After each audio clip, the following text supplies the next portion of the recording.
met when I was hosting a show at Sylvia's also here in Harlem a while back, but I'm not doing that show anymore. But she just was like a wonderful, wonderful artist.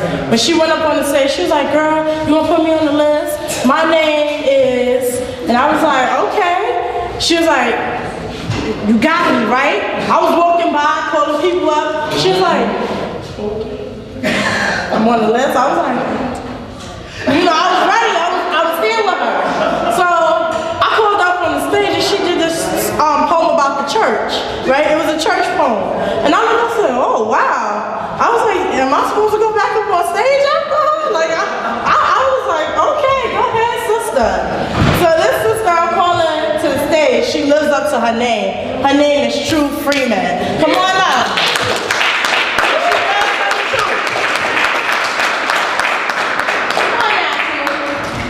Now that she's on stage, you know what to do. Come on, Mama.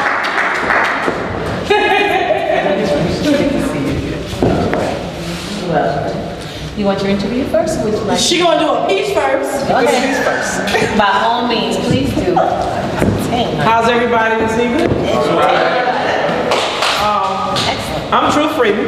Yeah. AKA True Freeman. My real name's Tanya. I want to tell the truth too. This is the place. Yes. It was ironic that this young lady did the one about domestic violence. So that's the one I'm going to do tonight. It's a piece I wrote called Profanities.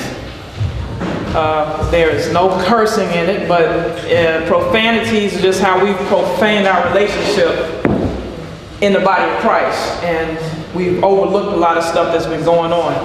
And you know, stuff starts in the house of God first, and then we worry about everybody else. But we have to have our stuff in order first. So this piece is actually it's a domestic violence piece. However, my husband has never laid a hand on me. Why God gave it to me, you know, I guess he figured I'd say it. So this is Profanities. Then she comes to the blunt reality that this man does not know how to love me. You see, because this particular pastor is not teaching the man about loving his wife. Instead, he's always on how I, a female, has to submit and respect. But what pastor don't know is 3 nights ago, one of his ministers almost broke my neck. Continued to beat me while I wept. And punched a hole in the wall with my head, and you still popping that stuff about I can't leave him until I'm dead. Well, he's trying to help me to the finish line. Dare I say anything? Because me and his fist, we have an appointment tonight around 9. Now he's drunk from whiskey and beers, calling me names young. I don't care about no tears. So I sit silent on the inside crying, wondering if anyone sees, trying to hide my scars and bruises with a fake smile on my face, trying to protect him and not show my internal abuses. You see, I sit here week after week coming to church to get some relief, and pastor pretending like he don't see. I know God is speaking to you. Oh, my bad, you can't hear him because you're on that other gospel about how this man can get more money, more money, more money. And I could care less about sporting a new car. How about my face is sporting this new scar? And I could care less about living in a bigger house. How about me living in fear of my trigger spouse? And now he's working late trying to acquire these riches, while I'm at home alone cooking, cleaning, washing his funky drawers in the dishes, trying to be a good wife and obey his wishes. But when he comes home, he wants to fight me. Maybe it's just because he might be having an affair with that chick on the job, and she's having thoughts about being his wifey. See, she's throwing it at him, shaking that thing as it switches, winking her eyes at him like they have twitches, and now my downtown itches. So I sit silent. Bedded in my head, ended up with 30 stitches. But this thing is getting the best of me, I ain't gonna lie. Never know when he's gonna jump off. Will this be the day that I die? So I finally get the nerve to talk to the pastor, but I'm told to just pray. And he says something stupid like, well, you married this man, so you have to stay. You see, I keep telling you, you have to submit and respect. But pastor, he almost broke my neck. Shh. We can't let this leak to the congregation because there's others in the same situation, so go on back home and wait to hear from God. Let me get back to preaching what these folks want to hear. That's what I'm paid for.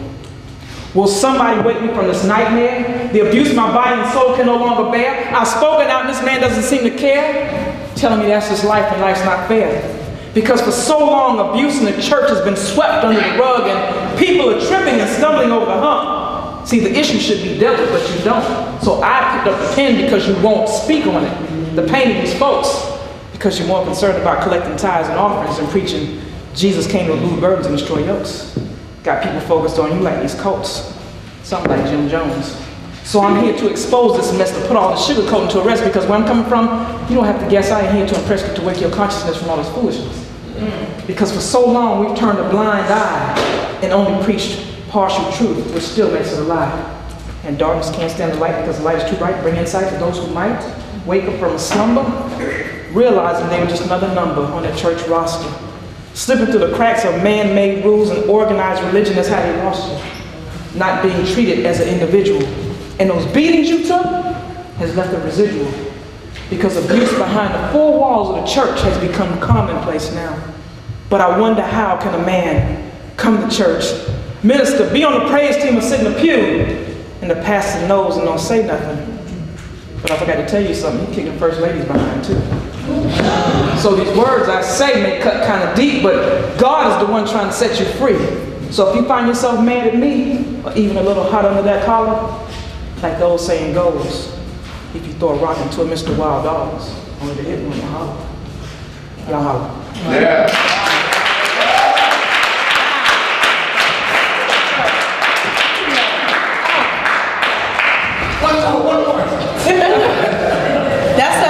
That's the piece that I first saw her do. And when she did it, I was sitting there like, I'm like, you know what? She's telling the truth. There's so many people that are not just in churches, but anywhere. They could be at work, they could be at church, they could be at home, and they have family members that see these things, and they don't help them. They don't do anything to help. They're telling them that this is normalcy, and abuse is not something that's normal. Abuse is something that is, I'm sorry, I just get so emotional because I know it's so many women out there, so many men out there that are being abused, and it's something that hits home a lot to a lot of people, but they don't do anything about it. So if you know somebody that's being abused, being hurt, help them. There are programs out there, there are places. There's a place called Safe Horizon. So if you know somebody that's being abused, tell them to call 311, Safe Horizon helps. I'm just saying this because we had more than one young woman get up here and do a piece on abuse. And abuse is not just one person, it's a whole lot of people, because when one person gets abused, it affects the whole community, not just that person. Because there's children that see this and they grow up, and then it becomes a never-ending cycle. We have to break the chains of that bondage.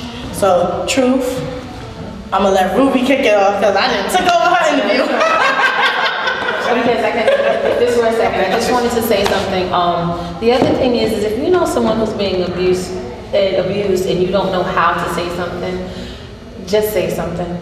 Just say something. It doesn't matter how you say it. Let them know somebody is out there and they see them and they know that they're struggling.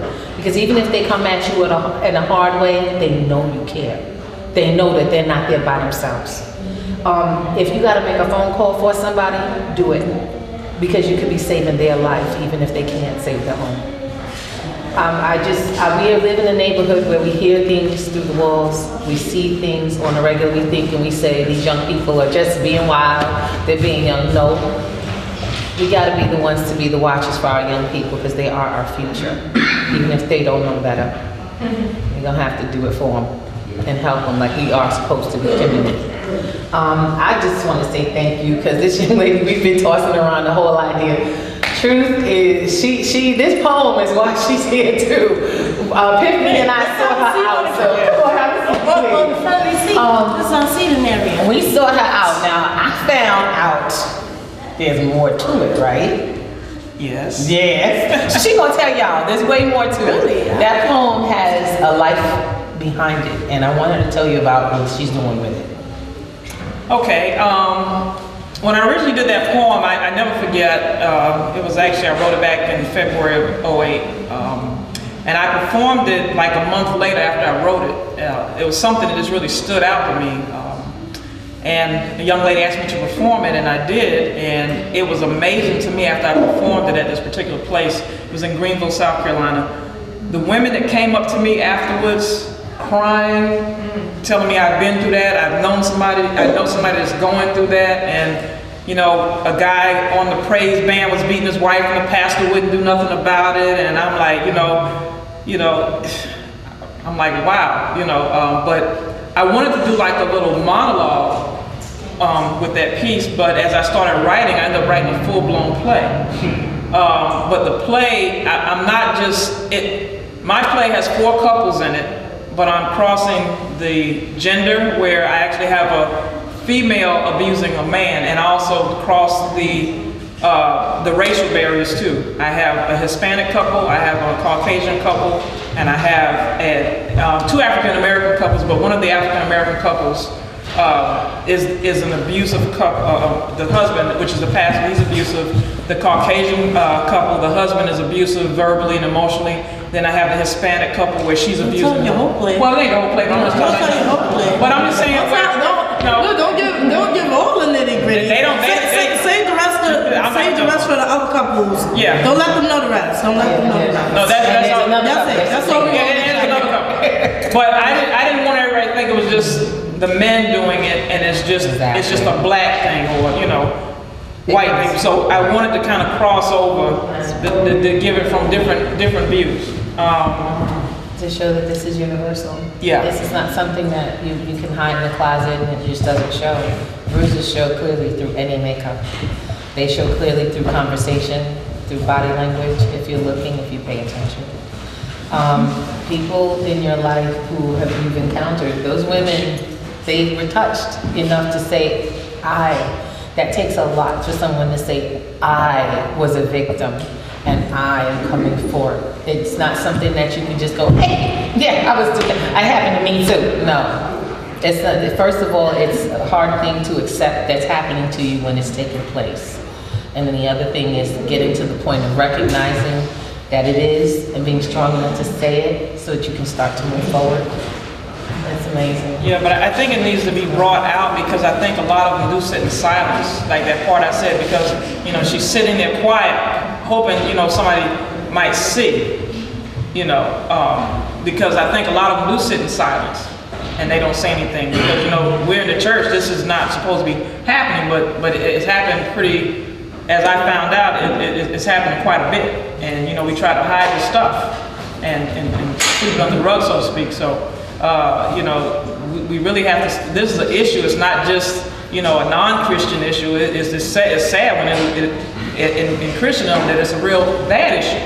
So this is something that really needs to be dealt with. When does the play come out?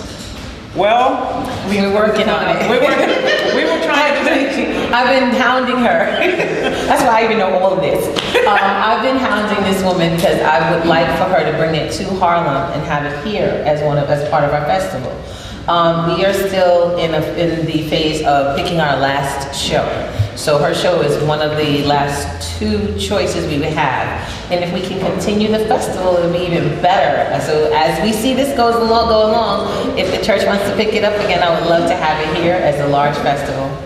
It would be part of a continued festival after our February date. Oh, guys, I don't know if about y'all, but I'm still in awe of Okay, we gonna get to more of the interview. So, Truth, how long have you been writing? I started writing back in 2002.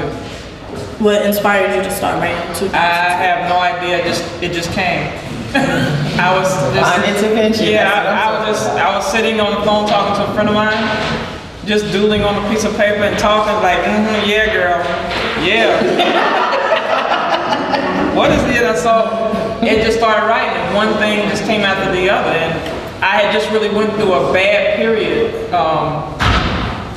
within the church, and I came home. Me and my husband were home, and God just opened up some stuff. That's all I can say, and it opened up and came out like a floodgate. I mean, I wrote so much stuff, but that was a painful period in my life. But now it's like the whole thing is turned around. Even though I went through that painful period, but now I can take what He's given me and be able to reach out and help somebody else. That's right. That's wonderful. Well, we're gonna call you back up. Okay. All right. So thank you for coming on up. Let's do it.